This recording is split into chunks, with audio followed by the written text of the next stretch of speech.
మనం ఇప్పుడున్నది 2026. కానీ ఈ కథ సరిగ్గా 28 ఏళ్ల క్రితం జరిగింది. అప్పట్లో ఆ ఊరికి ఆ రైస్ మిల్లే ఆధారం. కానీ ఈరోజు ఆ మిల్లు వైపు వెళ్ళాలంటే ఆ ఊరి జనాలకి వెన్నులో వణుకు పుడుతోంది. 1998లో ఆ రైస్ మిల్లు యజమాని ఊళ్ళో ఓ పెద్ద మనిషి. ఆయన భార్య సుమతి. ఆమె అందం గురించి ఆ చుట్టుపక్కల 10 ఊళ్ళల్లో చెప్పుకునేవాళ్ళు. ముఖ్యంగా మోకాళ్ళ వరకు ఉండే ఆమె నల్లని జుట్టు, ఆ తీరైన ముఖ కవళికలు చూసి అందరూ దేవతలా ఉందని అనుకునేవాళ్ళు. కానీ ఆమె అందమే ఆమెకు శాపమైంది. భర్త ఆమె మీద విపరీతమైన అనుమానం.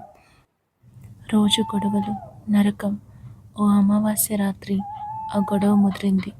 కోపంతో ఊగిపోయిన యజమాని మిల్లులో ఉంచిన కిరోసిన్ డబ్బాను ఆమె మీద కుమ్మరించి నిప్పు అంటించాడు. మంటల్లో కాలిపోతూ ఆమె వేసిన కేకలు ఆ రైస్ మిల్లు గోడల్లో కలిసిపోయాయి. ఆ సంఘటన తర్వాత మిల్లు మూతపడింది. కానీ అసలు కథ అప్పుడే మొదలైంది. కిరోసిన్ వాసన వస్తున్నట్లు పక్కన ఉన్న ఇళ్ళవాళ్ళు భయంతో తలుపులు వేసుకునేవాళ్ళు.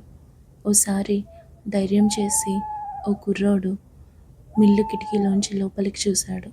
అక్కడ అతనికి ఏం కనిపించిందో తెలుసా? కాలిపోయిన మిల్లు గోడల మీద కిరోసిన్తో రాసినట్టు ఓ నల్లటి గుర్తు. ఆ గుర్తు పక్కనే ఒక పొడవైన జుట్టు కట్ట. ఆ కుర్రోడు భయంతో స్పృహ తప్పి పడిపోయాడు. అయితే గాలిలో కిరోసిన్ వాసన, ఆ పట్టీల శబ్దం వినిపిస్తూనే ఉంటాయి. ఆ నల్లటి ఆకారం ఎవరి కోసం ఎదురు చూస్తుంది? తనను చంపిన భర్త కోసమా? లేక ఆ మిల్లులోకి అడుగుపెట్టే కొత్త వ్యక్తుల కోసమా? ఇప్పటికీ ఆ ఊరి జనాలు 98 నాటి ఆ రాత్రిని మర్చిపోలేరు. ఆ మిల్లు ఇంకా అక్కడే ఉంది, సుమతి ఆత్మతో పాటు.